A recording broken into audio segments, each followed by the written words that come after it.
तो आज का जो पाठ है ये जुलाई 10 से शुरू हुआ और 10 दिन का है। अब आगे जो पाठ होगा 20 जुलाई का होगा और सन है 1977। तो प्रभुपाद शरीर छोड़ते हैं 14 नवंबर 1977 को। तो ये 1977 के 10 दिन का ये पाठ है और इसी 10 दिन के अंदर ही एक बहुत बड़ी घटना हुई मायापुर में, जो कि मुसलमानों ने आक्रमण किया। तो एक विचार तो ये है कि वो मुसलमान जो है जो आक्रमणकारी हैं वे ऐसे मुसलमान नहीं हैं जो कि चांद काजी के वंशधर हों। कि चांद काजी ने ये वचन दिया था कि मेरे वंश में कोई भी मुसलमान आपके कीर्तन को नहीं रोकेगा। तो ये जो मुसलमान हैं, ये आक्रमणकारी मुसलमान, वो उस तरह के मुसलमान नहीं हैं जो अपने धर्म का जो है पालन करते हों। ये नक्सलपंथी हैं। ये नक्सलपंथी हैं जो कि ईश्वर विहीन हैं। तो प्रभुपाद जी कहते हैं कि ये चाहते हैं कि सबको ईश्वर विहीन बना दें, कि कोई ईश्वर को ना माने। तो ये ईश्वर विहीन है, ये है ना। तो ये अपने भी धर्म को नहीं मानते। तो मुसलमान भी ईश्वर विहीन नहीं होता। और जो चांद काजी है तो वो भी जो है अपने धर्म का कट्टर अनुयायी था और चैतन्य महाप्रभु ने उसको जब पूरी तरह से जो है उसको प्रचार कर दिया और उसने स्वीकार कर लिया, तो फिर उसने जो है मतलब बड़े विश्वास के साथ बताया कि मेरे वंश में कोई मुसलमान ये नहीं करेगा। और अभी भी उस स्थान के जो मुसलमान हैं वो किसी प्रकार की बाधा या विरोध पैदा नहीं करते हैं। तो उस समय उनका जो है अलग ही चल रहा था आंदोलन नक्सलपंथियों का, जिन्होंने इस प्रकार से जो है तोड़ फोड़ की और भक्तों के ऊपर आक्रमण किया।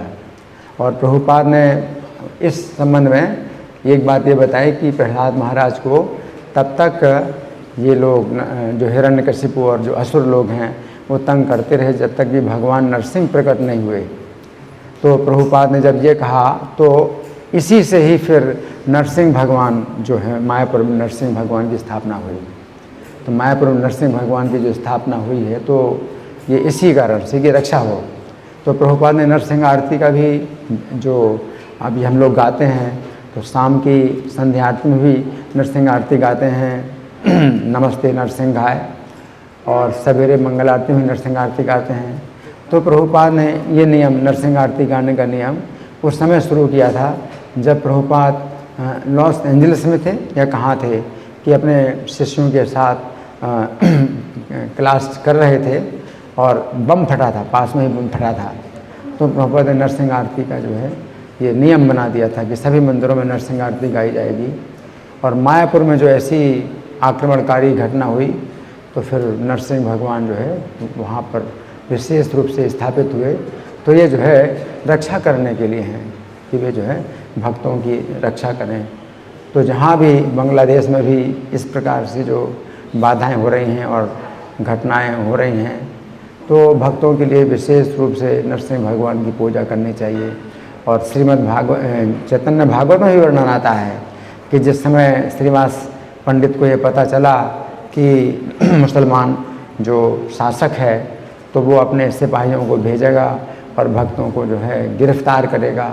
तो हालांकि झूठी अफवाहें थी, तो श्रीवास पंडित तो सरल हृदय के थे, तो उन्होंने जो सुना वैसे ही मान लिया। तो नरसिंह भगवान का ही ध्यान कर रहे थे, नरसिंह भगवान से प्रार्थना कर रहे थे कि रक्षा करो। तो ये विशेष जो है हमारे इस्कॉन के मंत्रों में ये नियम है कि नरसिंह भगवान की विशेष हम लोग शरण लें। और दूसरा जो बिंदु है इसमें वो बड़ा महत्वपूर्ण है कि इसमें बताया गया है कि पूर्ववर्ती गोस्वामियों ने जो कार्य किया वो कार्य प्रभुपाद भी कर रहे थे, लेकिन प्रभुपाद की विशेषता ये थी कि उन्होंने कृष्ण भावना भावित साहित्य उपलब्ध भी कराया। तो जो पूर्ववर्ती आचार्य थे उन्होंने ग्रंथ जरूर लिख दिए, है ना, लेकिन ग्रंथों के वितरण का जो कार्य है जो प्रभुपाद ने कराया और अपने शिष्यों पर दबाव डाला और दूसरी भाषाओं में अनुवाद हुआ ग्रंथों का, ये सबसे जो है पहले आचार्य हैं प्रभुपाद जिन्होंने ये कार्य किया।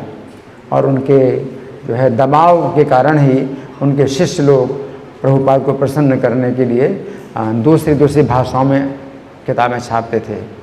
तो हरिकेश महाराज ने जो है विदेशी भाषाओं में, प्रभुपाद की अंग्रेजी भाषाओं में जो किताबें थीं तो उनका विदेशी भाषाओं में अनुवाद कराया।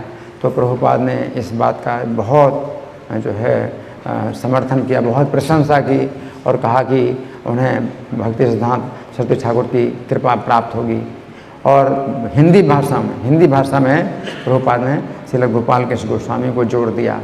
और महाराज गोपाल कृष्ण गोस्वामी महाराज जब भी प्रभुपाद से मिलते थे तो किताब लेकर के ही आते थे और नहीं तो मिलते ही नहीं थे, क्योंकि तो प्रभुपाद हंस रहे थे कि जब भी वो आता है अगर किताब नहीं लाता है तो मैं उसको डांट लगाता हूँ कि किताब कहाँ है, किताब कहाँ तो वो लज्जित हो जाते हैं गोपाल कृष्ण महाराज। तो इसलिए जब भी प्रभुपाद से मिलना होता है तो एक न एक नई हिंदी वाली किताब जो है वो नई छपी है वो प्रभुपाद को भेंट करते हैं। तो ये 1977 में जो है हिंदी में जुलाई के महीने में ये श्रीमद् भागवत के पहले स्कंद का दूसरा खंड छपा था। तो अभी तो पहले स्कंद का एक ही खंड है, लेकिन पहले जो है अंग्रेजी में भी पहले स्कंद के 3 खंड छपे थे और प्रभुपाद 3 खंड छाप करके ले गए थे। तो जैसे 3 खंड छपे थे पहले स्कंद के अंग्रेजी में, उसी प्रकार से श्रील गोपाल कृष्ण गोस्वामी महाराज श्रीमद् भागवत के हिंदी में भी खंड छपवा रहे थे। तो 1977 में दूसरा खंड छपा था हिंदी में। जब मैं आया था दिल्ली मंदिर में तो उस समय श्रीमद् भागवत का तीसरा स्कंद चल रहा था। ये दिसंबर 1984 की बात है जब मैं आया था दिल्ली मंदिर में। तो गिरिडीह कैलाश में मंदिर था और श्रीमद् भागवत का तीसरा स्कंद चल रहा था। तो तीसरा स्कंद चल रहा था लेकिन हिंदी में किताब ही नहीं थी, अंग्रेजी की किताब से ही जो है अंग्रेजी में ही क्लास हुआ करता था, रोज़ अंग्रेजी में ही क्लास हुआ करता था। और कभी अगर मुझे अवसर मिला क्लास देने का तो मैं ही अकेला था जो हिंदी में क्लास देता था। तो अंग्रेजी वाली किताब जो है पढ़ करके सुनाता था, हिंदी में सुनाता था, हिंदी में क्लास देता था। तो कोई था ही नहीं जो कि हिंदी में क्लास देने वाला हो, है ना। और फिर जब हिंदी में श्रीमद् भागवत की किताबें छप करके आईं तो फिर हम लोग हिंदी और अंग्रेजी दोनों किताबें रखते हैं, जैसे यहाँ पर हिंदी अंग्रेजी दोनों किताबें रखते हैं।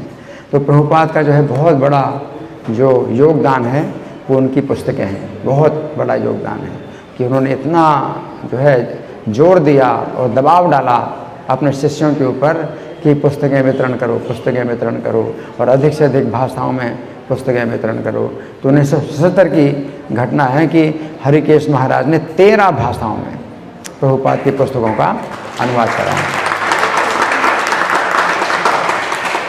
तो अंग्रेजी से 13 विदेशी भाषाओं में उन्होंने अनुवाद कराया और श्रील गोपाल कृष्ण गोस्वामी महाराज जो है केवल हिंदी भाषा में वो अनुवाद कर रहे थे। उन्होंने पूरी शक्ति लगाई कि हिंदी भाषा में प्रभुपाद की पुस्तकों का अनुवाद हो, है ना। तो अभी तो जो है अब भारत की और दूसरी भाषाओं में भी अनुवाद हो रहा है और अंग्रेजी विदेशों में और भी भाषाओं में अनुवाद हो रहा है। तो अभी तो बहुत ये कार्यक्रम बढ़ रहा है और प्रभुपाद की जैसी इच्छा है उसके अनुसार हम लोग सुनते भी हैं, प्रभुपाद का संदेश भी सुनते हैं, मैराथन के समय प्रभुपाद का संदेश भी सुनते हैं, पुस्तक वितरण के ऊपर संदेश सुनते हैं और पुस्तकों की छपाई के ऊपर संदेश सुनते हैं। तो इस तरह से ये कार्य चल रहा है क्योंकि चैतन्य महाप्रभु की प्रसन्नता और प्रभुपाद के गुरु महाराज भक्ति सिद्धांत सरस्वती ठाकुर की प्रसन्नता के कारण ये सब कार्य चल रहा है। श्रील प्रभुपाद लीलामृत महामहोत्सव की जय, श्रील प्रभुपाद की जय।